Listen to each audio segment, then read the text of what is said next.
Hi, welcome to Reawakening Beauty. I'm your host, Shawna Patruno. I'm so excited to have you here. I love talking about all things skin-related, beauty-related, and mind-related. Here I empower you, mind, body, skin, and soul. I'm actually here with Patrick. So Patrick works on, helping people with thoughts that don't serve them. Things like, I'm not pretty enough, I'm not smart enough, I'm going to fail at that. What exactly is your title, Patrick, and what exactly do you do? And thank you so much for being on the show today. Oh, thank you so much, Shawna. It's a pleasure to be here. I call myself a limiting beliefs master coach. And what that really means is when we sit down, you and I, or me and a client, we have a conversation and we figure out what are some of the biggest limiting beliefs that might be holding you back from reaching your goals. And those goals can be anything from relationship goals to moving forward in a business to helping you get through some big health issues. A lot of times our thought processes are the things that are holding us back from reaching those next level. And after 20 years in the pharmacy, what I found was it wasn't a question about which medication you needed or what your body was lacking. I found so much of the illness, the unhappiness, the depression, and the anxiety that was coming through my clients really had to do with the beliefs that they've convinced themselves were the truth, these limiting beliefs. And so in that, what I would say is, I'm a master coach in the first thing we do is we listen. We listen to the stories that people tell us. So we'll start a typical conversation with what's going on in your life? What's not working for you? And someone will tell us a little bit about maybe their relationship isn't as strong as it is. Maybe they feel like their spouse doesn't love them or doesn't care about them or isn't paying attention to them. Maybe they're in a job and that job they find is just not fulfilling anymore. They feel like their boss doesn't appreciate them. They can't get ahead. Maybe it has to do with their personal body health. Maybe they're trying to lose weight and the beliefs they tell themselves is it's just too hard and I can't do it. And even when I do lose the weight, it just comes back. What we listen to is the words and the verbs that a person uses that become the story that's created in their mind. And that story is basically laid in the subconscious. And so your subconscious then seeks to prove all of those things you've said to be true. And your subconscious doesn't understand words like not and no and don't. It just puts together the thoughts. So if you're trying to quit smoking and you say to yourself, don't smoke, don't smoke, don't smoke, stop smoking, try not to smoke, what you're actually focusing on is the smoke. And it drives that person to want to do it more. If you say to yourself, I can't lose weight, it's too hard to lose weight, what you're actually focusing on is the weight. And so your body starts leaning in that direction. Your subconscious becomes super in tune to those kind of things. This is something that's so prevalent for so many people. And it's a lot easier to say, just get rid of the thought, for my whole entire duration of life, it's like you've got this thought and it's so prevalent. And then maybe things in your universe start to show up, like people show up and all of that. How do you start to actually shift that thought when your physical reality is actually showing you evidence of it? So I think that's the hardest part for a limiting belief, Patrick. What could someone do when their physical universe is saying they think they're not smart and now they have things that are maybe happening in their life that are showing them they're not smart now? Yes. Or my old belief was I'm not pretty. And I know now, I've come to love myself. But when someone's going through something like that, what would you say to them? They feel stupid. They have their biggest thing. Because I know now, that's not true. But how long does it take for your physical reality to catch up if this belief system is kind of ingrained in you?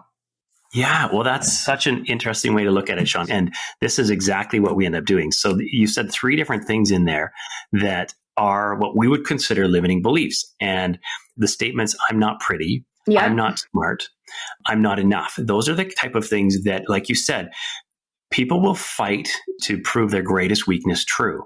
Yeah. And what happens is that the brain loves patterns. They love to see things over and over. And so there's a great statement that says, what we focus on expands. What we spend our time thinking about, we bring more of that into our life. 100%. Yeah. So if we have the thought, I'm not smart, what happens is our subconscious in our mind looks for ways to validate that that is a truth. And so it starts very early on. You might have been in a family where the first time you tried to do math, someone catches you off guard and says, what's 2 plus 2? Well, you've never done math like that before. So you say 3, or you say 5, or you say potato. and that person that is speaking to you says, haha, you're not very smart. And that little subconscious voice inside you, it's almost like a secondary personality. That little personality inside goes, oh my gosh, I'm not smart. And what it does is it seeks to prove, well, if I'm not smart, prove that I'm not smart. So then you go to get dressed in the morning and you're 4 years old and your mom says, where are your shoes? You forgot your shoes. And that little subconscious file goes, aha, see, you're not smart. And so it's put another thing in there, and now the scale is starting to weigh towards the I'm not smart. And then you go to school and they ask you to spell a word, and it's new, you're learning, but we get the word wrong. And what does the teacher do but gives you a little red X? And that little red X, they say, no, you got it wrong. Try again. And that little voice inside your head says, see, you're not smart. And we start to build this case against us. And so by the time you become an adult, we have now made this file so strong that says, I didn't do great in school. I have trouble remembering things. I can't seem to get my act together. The truth must be that I'm not smart. Yes. And what we do is we go, okay, so let's assess that, because that's not the case. Just to make it to adulthood, that means that 365 days a year, you have to find food to eat. 365 days a year, you need to continue to breathe. You need to drink water. You need to get through life. And in order to get through life, you have to solve problems. When you solve problems, well, you're smart. But we have to start building the case on the other side. So the first thing is we have to decide, what is the lie I keep telling myself? The lie is I'm not smart. If I asked you now, what's 2 plus 2? And you say 4, well, see, you're smart. But back in the day, we used that little piece of information to rationalize that we were doing it wrong. And we build a case for ourselves. So the first thing is we have to be aware of the language and what is the lie about us. The truth is you are smart. You're smart enough. The truth is you are a problem solver. The truth is you know how to get through life. But we don't spend any time focusing on those things, and so they don't expand. And so the first thing is we need to assess what is the belief that's holding us back. And then what we do with our clients is we actually use a thing called behavioral kinesiology. We walk through, and dealing with behavioral kinesiology is literally muscle testing. We can actually identify what are the emotions that are tied to that thought. Because that little girl, when she first found out or had the belief that says, I'm not smart, it probably made her sad, made her anxious, made her fearful, made her feel disappointed, made her feel like she doesn't belong or isn't in the right spot or can't do it. And so that fills the body with emotion, and thoughts that are attached to an emotion get trapped in the brain so much deeper. So now what we have to do is take the thought, identify which emotions are actually trapped in that thought, and then we clear them using a breathing and meditative technique. And it's actually incredibly simple, but like anything else in life, it takes a little time and a little practice. And the quicker we teach someone to do it, the faster they can do it. And then when these different thoughts come up, we actually empower you to get rid of them instantaneously, because we know what those thoughts are. When we sit in our body, we can tell. If I was to say to you, like you said, the first thing was, I'm not smart. The second was, I'm not pretty. We look in the mirror in the morning, instead of seeing the beautiful skin, the beautiful hair, and the smile, and the personality, and the energy, we see the wrinkle. We see the bag under the eye. We see the chipped tooth, whatever it is, because that's what we're focusing on. Mm-hmm. So we need to just switch that first. So identify what it is, clear out all the negative emotions. And then the interesting thing, Shawna, is that there's 42 different negative emotions we need to go through, but there's 38 different positive emotions that we have to block ourselves from in order to believe the negative. So there are emotions like gratitude, appreciation, love. There's 38 of them, but those are the first ones that come to my mind. Memory, all of those things. What we have to do is we have to identify what is it that's being blocked. See, because for someone to believe that I'm not pretty, they have to block all of the appreciation and all of the gratitude and all of the lovely comments that other people have made, because they're seeking to prove I'm not pretty as the belief.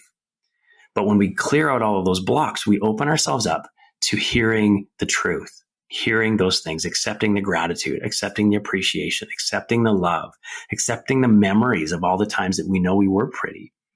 So going back again, so it's identify the belief that's wrong. We clear out all the negatives. We clear out all the blocks with the positives so that we can actually believe it's true. And then in the end, we still have to reaffirm what is the truth about us, right? So if the negative belief is I'm not smart, what is the actual truth? I'm asking you this as a question. Well, I know now that I'm smart. So, well, I So had that's simple. yeah. It's that So, simple. but I remember when I had my brain injury, I didn't feel smart because I had to relearn. But then I thought, like, how I worked through it. And like, I've worked with you before. I have no shame in saying that. So I started to affirm different things. Like, I learned differently and I'm very resourceful and stuff like that. So those became my affirmations. So then I built that up. Instead of focusing on what I couldn't do, I focused on what I could do. And that's something like right now, with what's happening, I'm just like, no, like, you're with a modeling agency for I'm not pretty, you've done tons of things. I've heard numerous things that were like going back to the caveman days. Why does the brain focus on the negative and not the positive? What is in our chemistry to make us do that? Yeah, absolutely. So why does the brain focus on the negative and not the positive? The rationale back to caveman days is exactly like you said. It's to keep us safe. As we talk, you and I, we look like one person, one man on this and one female on that side. And we're talking about us as one, but really I'm not just one. I'm 57 trillion little cells that want nothing more than to stay alive, to procreate, to grow, and to keep going in life.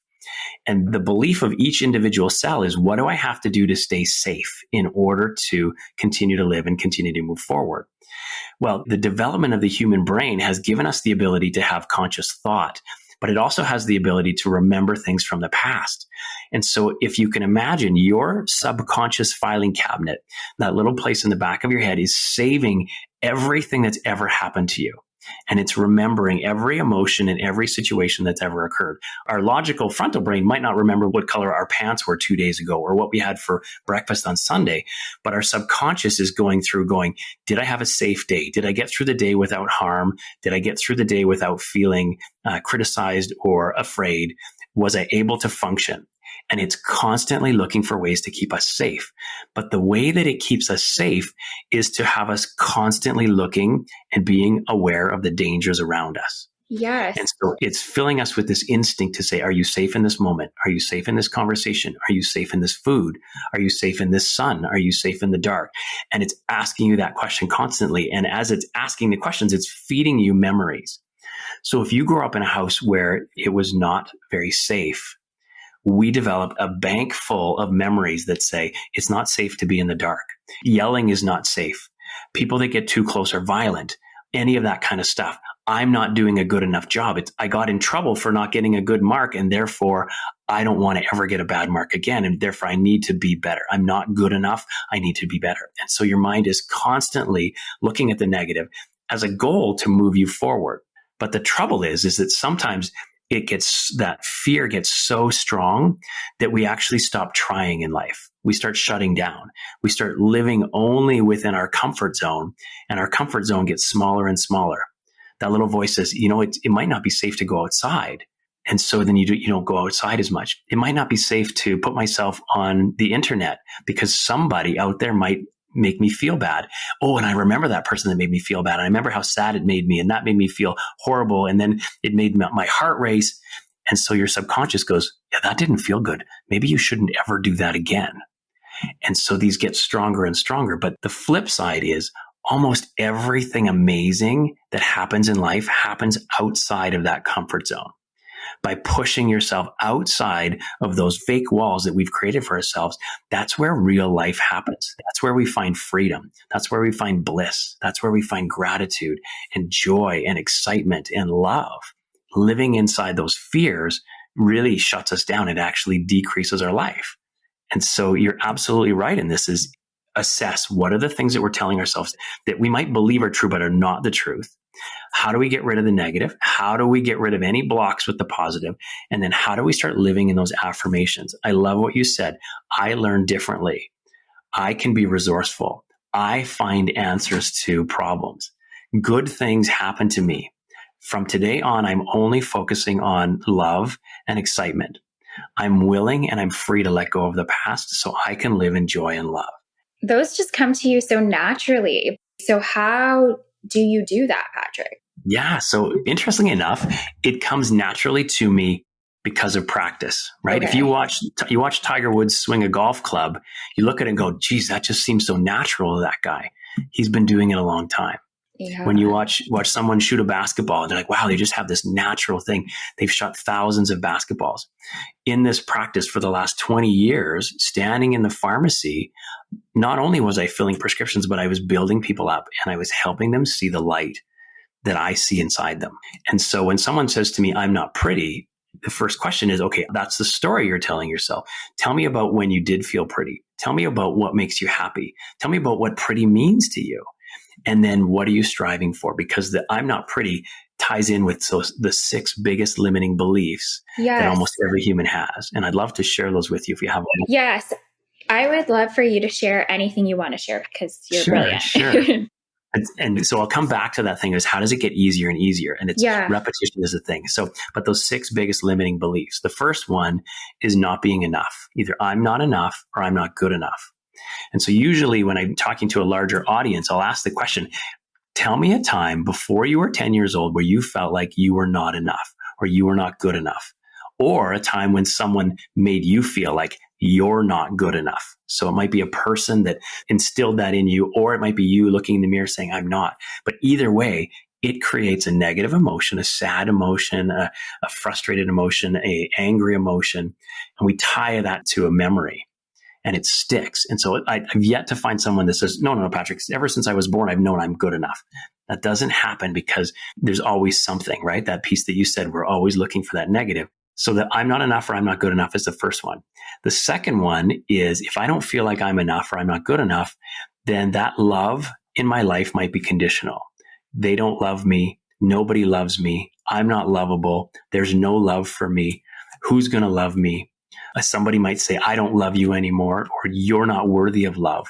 So I'm not enough. I'm not lovable, or nobody loves me is the second one. So the first one is about enough. The second one is about love. The next 2 deal with worthiness. I don't belong and I don't matter. And the reason these stick so strongly, Shawna, is that when the brain is developing between the ages of 2 and 7, your logical brain has not shown up yet. You are literally practicing in a state of hypnosis. It's called theta, is the brain wave. And what's happening in that situation is that anything that is told to you, anything that you feel or experience, you believe is the truth. That's why when you're playing with a 4-year-old and you say, okay, let's play a game. Let's pretend the ground is lava. And so you got to jump up on the furniture and don't touch the ground because it's lava. That 4-year-old believes the ground is lava, because they can get right into it. It's literally like hypnosis.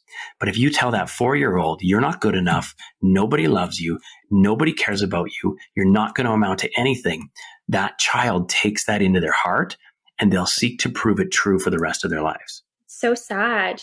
It is. It's tragic. And that logical brain doesn't show up until between the ages of like 12 and 25, when we start to discern things for ourselves, where we can literally get into that place and go, wait a minute. I know I'm a good person. Wait a minute. I know my mom and dad love me, or people love me. I know that I do matter. I know that I do belong. And that doesn't come until later. So the question that happens in adulthood is now we have these 2 brains. We have this 2 to 5-year-old brain that's dealing in the negative and stuck in the negative. And then we have this adult brain that knows the truth. But because the younger brain was there first, those roots are deeper and longer. And a lot of times we resort back to that. So those times where I felt like I don't belong, well, it might have been at a birthday party. It might have been that you had a couple of older siblings that were both boys and now you're the girl and you don't fit in. It might be that you're sitting down for dessert and everyone gets a piece of cake and your piece looks smaller and you go, see, I don't matter. I'm always left out. There's nothing for me. I'm not important anymore. They've forgotten about me. I've been replaced. These are all beliefs that we've helped people clear and get rid of. And so back to the list of the 6. So we've got, I'm not good enough. I'm not loved. Then we've got, I don't belong. I don't matter. Number 5 is I can't. Almost every child between that ages of 2 and 5 or 2 and 7 fails at something because we're still learning, right? The first time you tried to tie your shoes, you couldn't do it because you hadn't practiced and hadn't seen it enough. It takes a while. But as a child, usually we get affirmation, we get compliments, and we keep moving forward. Learning to walk is a great example. The first time you fall down, mom or dad or whoever's around says, "Oh, good job. Good for trying. Congratulations. Get up, do it again." And you fall down again. And they say, "Good boy, good girl." And they pick you up and do it again. You have to fall down 200 times before you learn to walk properly. But once you get to school, if you do something wrong, you can't dribble the ball, or you don't run fast enough, or you're having trouble with your math, and that belief says, "I can't do it," it sets you up to believe that you can't. And it's protecting you by saying, you know what, we don't want you to get embarrassed. We don't want you to feel bad. We don't want you to start crying, any of that kind of stuff. So maybe instead of believing you can do it, let's just step away. Let's just go hide. Let's go crawl into that comfort zone because it's just safer. That's what your cells are trying to tell you. And yet when you do the work, you believe the belief that you can do it, all of a sudden, all the glory, all the praise, all the love, all the joy, all the excitement, and all the new comes to you. And so we got to step through, "I can't." So let's go back again. So I'm not enough. I'm not loved. I don't belong. I don't matter. I can't do it. And then number 6 is a really big one. The 6 is I'm not safe. See, almost every child between the ages of 2 and 7 or 2 and 10 will have had something happen that hurt them, whether it be a spank on the bum, whether it be some trauma, whether it be some hurtful words. So trauma and dealing with trauma and releasing trauma becomes super, super powerful. And so essentially it's anything around safety. I'm not safe. It's not safe. You're not safe. The dark is not safe. People are not safe. School is not safe. I'm in danger. I can't protect myself. Nobody's here to help me. Those become the next level of limiting beliefs. And as long as you choose to believe all of that, your health starts to slide away. Your purpose in life starts to slide away. Your desire to live starts to slide away because we start to shrink. If we're not moving and growing forward, we're going backwards. And so imagine that person that you see that their main belief system is, I'm not good enough. Nobody loves me. I don't matter. I can't do it. I don't belong. And I have a proven track record because people continue to hurt me. How much do you think that they're going to love life and want to contribute to society and want to bring all of their gifts forward? They can't. It's just so hard. So my job in this is we sit down and say, okay, if those are what you believe, what's the truth? Well, every one of them has a reciprocal or a truth. I am good enough. I am loved. Or I'm worthy of love. I do belong. I do matter. I can do it and I can make a difference. And it's safe for me to forgive and release the past so that I can be safe. And so when we start focusing on that, and that becomes the morning direction. So instead of waking up in the morning, because you start every day, as Joe Dispenza talks about, he says 95% of today is exactly the same as it was yesterday. We get out of bed the same. We think the same thoughts. We brush our teeth the same. We drink the coffee the same. We start our day the same. We pick our clothes the same. We brush our hair the same. It's all the same thoughts. And if in that process, we're constantly going, I'm not pretty enough. I'm not good enough. I'm not smart enough. I don't make a difference. Nobody cares about me. I don't belong in this situation. By the time you get to breakfast, you're ready to crawl back in bed and be done for the day. Yeah. Yeah. So if we start practicing the opposite, the first thought of the day I love to tell people is before your feet touch the ground, number 1, make sure that you're smiling. Number 2, make sure that you can find one thing that you're grateful for. I'm grateful that I woke up today. And number 3 is if you start the day with a thought that says, how am I going to make someone else smile or happy today? Well, now your subconscious says, we're going to spend the whole day trying to figure out how we're going to make somebody smile or happy. And that takes the focus off of this negativity inside you and it becomes a game. How am I going to win today? How am I going to love today? How am I going to serve today? Maybe it's just a matter of holding a door open for someone and they say thank you. And you go, yes, I made someone happy today. Maybe you buy someone a coffee and they say, thank you so much. I really appreciate that. And you make them happy. Maybe you send a quick text to someone. You say, hey, I was just thinking about you. Hope you have an awesome day. Because when you give that love, when you push that out, you receive it back. It makes you feel good on the inside. And so we start replacing all of the negative with the positive and the truth about us. And I love what you said. So the brain injury would be in that class of trauma, right? And so once we have a brain injury, you can easily, there's a fork in the road. You can go down the road that says, I'm never going to be able to do what I want. I'm never going to amount to anything. My life is over. Or you can go down the road and say, I am persevering. I'm going to learn different. I'm going to power through this. I'm going to make a difference. I'm going to be a shining light for someone else. Absolutely. And can you feel the difference in the emotion of the two? Well, it's super different, like energy, Yeah. for sure. Like it's a super different energy. And your body, we as human beings, we are nothing but energy. We're either positive energy or negative energy. We're either pushing out good energy or pushing out negative energy. And whatever we push out comes back to us. If we're pushing out negative, the world returns negative.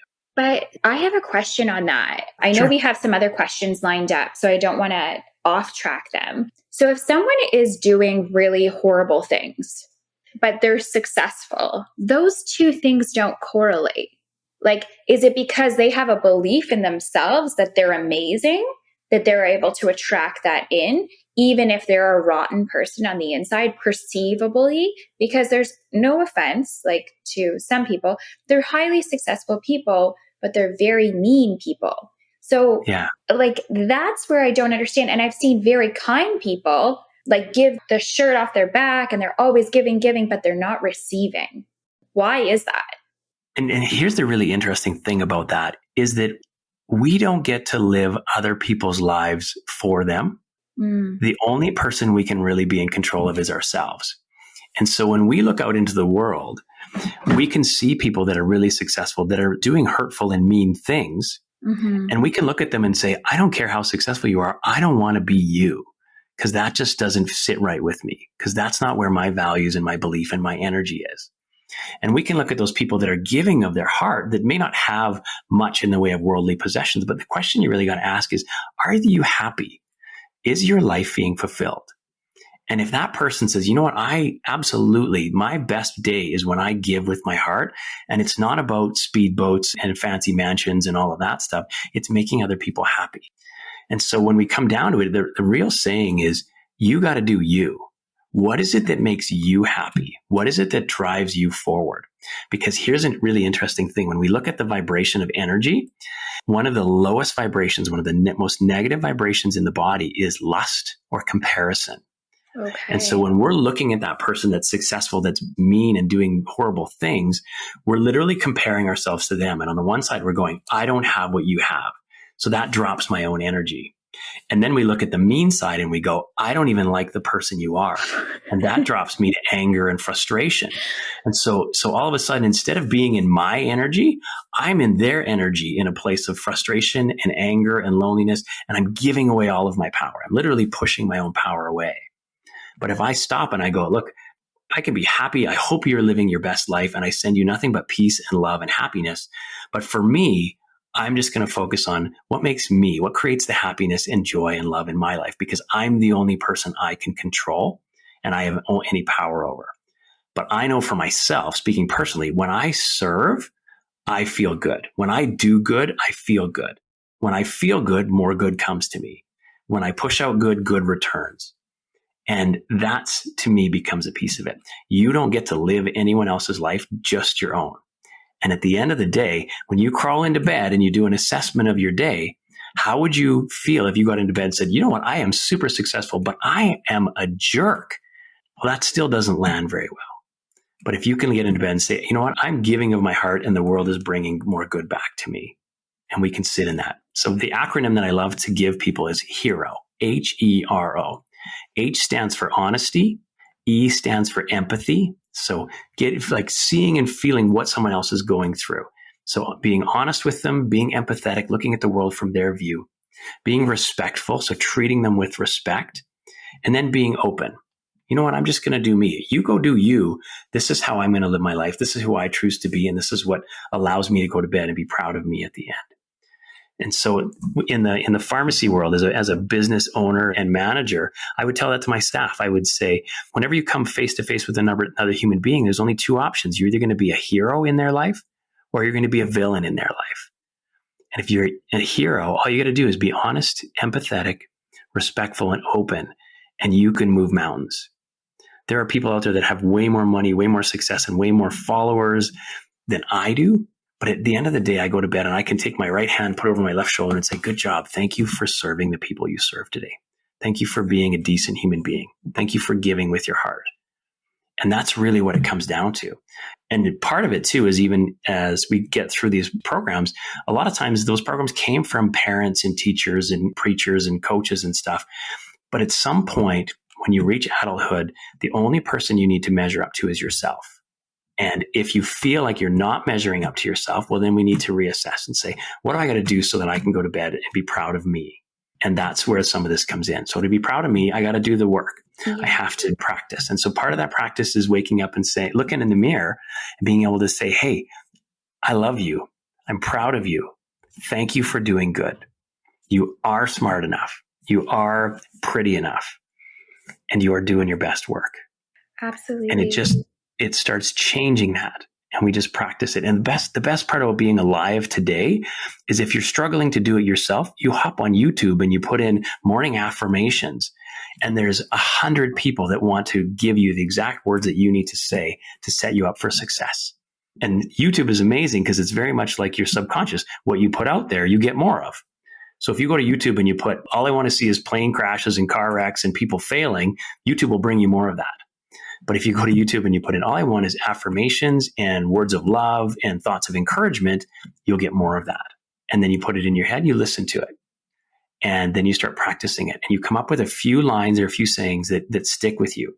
I loved yours. I learned differently. I persevere and I can get through anything. And so you right now, where you're at, we call this, there's only 3 things in life. You're either going into a challenge, you're in a challenge, or you're coming out of a challenge. Because life is all about challenge. You're either going into it, you're in it, or you're just coming out of it. And it sounds like right now you're in it. I think there's so many people that are in different challenges. And yeah. I did want to ask you one question to help our audience, because I really want this to be helpful for them. So say someone has a different limiting belief. I hear so many people like, well, I talk to girls with their skin, or they're constantly berating themselves. So they have this thought. What should someone do when those thoughts start to come up? Like you said, okay, this is how you start the day. But what happens when you've snowballed it, right? It's gained momentum. The fear is creeping up. Like you're in fight or flight. How the heck do you get yourself down from that ledge so you don't react and give more out into the world that you don't want back? Like we don't want more karma out there. Yeah, great question. So there's a few different techniques that we actually teach people. So number one is even just a simple breathing technique. When you can feel that tension's coming up in your body, you feel your heart starting to race, you feel yourself starting to sweat, you feel like you can't catch your breath. Well, you're getting into that fight or flight mode. And so the way to get out of it is to actually take back control of your breathing. Because in that moment, your body thinks you have to run away from a lion or a tiger or a fire to keep you safe, because the thoughts are going so fast in your head.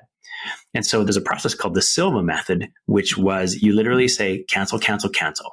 Whatever I'm thinking right now, cancel, cancel, cancel. We're not going down that road anymore. And practice will make that very, very simple. The second thing is what we call 4x4 breathing. And all you have to do in that situation is you breathe in through your nose for 4 seconds. You hold it for 4 seconds and then breathe out for 4 seconds. So you're slowing down your out breath. I'm legit doing it. Yeah, me too. Because even talking about these things, when we haven't done the clearing and the energetic work with people, we can get people really riled up. Yes. Because the thoughts just start coming faster and faster. And they're like, oh my gosh, get out of my head. Yeah. And so we use this as a thing. It's like time out, cancel, cancel, cancel. Take a big breath in and through your nose. And you count, because when you count with your logical brain, it stops the thought process in the back, in the subconscious. So you breathe in, 1, 2, 3, 4. You hold, 1, 2, 3, 4. Breathe out, 2, 3, 4. Hold empty for 4. And you do that 4 times. And what that does is it oxygenates your body enough that all of your cells go, okay, wait a minute, we're not in danger. We're not actually being attacked by a lion. We're not actually standing in a burning room. And then from there, it's that question of how quickly can we pull ourselves out of this negative dip? What's the thought that I'm telling myself right now that's not serving me? Okay, so if it's you're not good enough or you'll never be pretty enough. Okay, cancel, cancel, cancel. Couple of breaths. What's the truth? I'm currently in the process of taking the best care of my body, my mind, and my soul so that I can be pretty in all directions. and you come up with the sentence that becomes the truth. And see, here's the difference. If you tell yourself a belief that your body doesn't believe is true yet, Yeah. it doesn't land properly. So if you have a young lady that's been like, I'll never be pretty enough, I'll never be pretty enough, I'll never be pretty enough. And then you say, no, cancel. Say, I am the prettiest woman ever. That little voice in the back of your head says, no, you're not.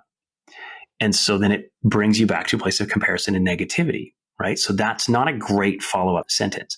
But if you throw in the I'm in the process of in front, you're basically asking all of your cells, I need you to believe that we're working on being in a better spot than we are in this moment. I'm in the process of making myself the happiest and healthiest and joyous I can be. I'm in the process of creating beauty inside and out. Your body and your mind and your subconscious can get behind and go, yeah, okay, I can buy that we're in the process of this. And we're constantly moving forward with this. Does that make sense? Yeah, that does make sense. And I think that's so helpful for so many people who are going through that right now. Definitely makes a lot of sense. I think the breathing thing is something huge that so many people can do, because you start to react to it and then you're putting out more of that negative energy. So that really helps calm everything down. So I really love that. Absolutely. And when you think about it, like if you were on a trail and all of a sudden you were about to be attacked by a bear, you need to react really fast and you need to be quick and you need to get out of there. And so that evolutionary, that caveman thing is, I need to react fast, quick, and get out of here. Yes. But we don't need to react like that in 2021. If someone sends you a text message and it makes you feel that way, you do not have to respond within 3 seconds. You can stop, you can take a couple breaths, and then you ask the question, what do I really want this person to see or feel in this moment? What do I want to feel? And what's going to allow me to go to bed proud of me? And you do all of that before you send the next text message.